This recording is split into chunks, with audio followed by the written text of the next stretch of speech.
Third Division, composed of Associate Justice myself, Associate Justice Ronald B. Moreno, and Associate Justice Fritz Brian Anthony M. De Los Santos, issued today, July 6, 2026, warrants of arrest and hold departure order in criminal case E-SB-26-CRM-0018 for plunder against Senator Rodante Dizon Marcoleta, Michael Tan Defensor, Joseph Varias Espiritu, and Aristotel Baluyot Viray. The issuance of the warrant of arrest signifies only that after evaluating the records, the court found probable cause to believe that the accused committed the offense charged.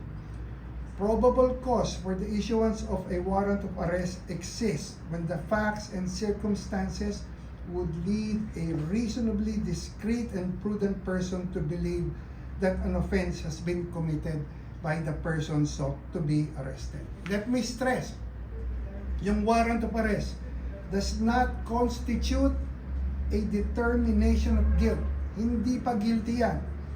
All the accused continue to enjoy the constitutional presumption of innocence until their guilt is proven beyond reasonable doubt.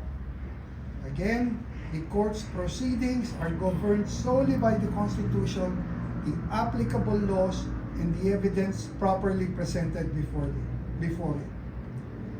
The court would want to remind the counsel who have appeared for the accused, and even Senator Rodante Marcoleta, who himself is a lawyer, that as officers of the court, they are duty-bound, together with the prosecutors, to uphold the integrity and administration of justice, to ensure compliance with lawful orders of the court, to conduct themselves and all persons acting under their direction with fairness, order, dignity, and full respect for the rule of law and the courts.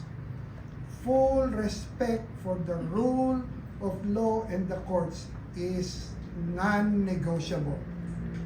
The court enjoins all parties to cooperate to ensure that the proceedings are conducted speedily, fairly, orderly, and with full respect for the rule of law.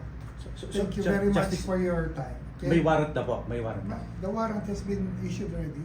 Issued. Nandun na. Justice, si Senator po ay nandun po sa